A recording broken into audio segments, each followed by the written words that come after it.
وونج بيقترح عليهم إنه يقرب من الظل أكتر، وبالفعل بيروح السوق ويقابله، والظل بيبدأ يختبر معلوماته، لكن وونج يبهره بردوده لأنه عارف كل المعلومات عن كل المحلات والأسعار، ويبدأ يحكي عن حياته الشخصية علشان الظل يثق فيه أكتر.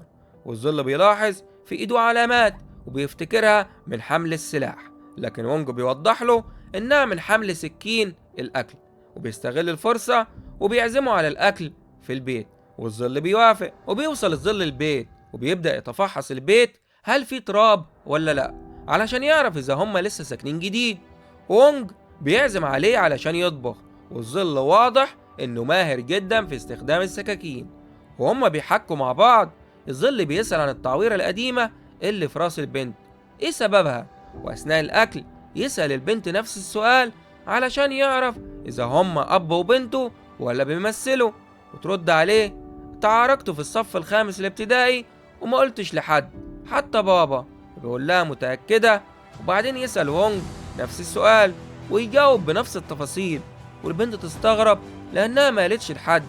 وونج بيقول لها كنت براقبك من بعيد علشان خايف عليكي من الناس اللي كان ليهم عندي فلوس.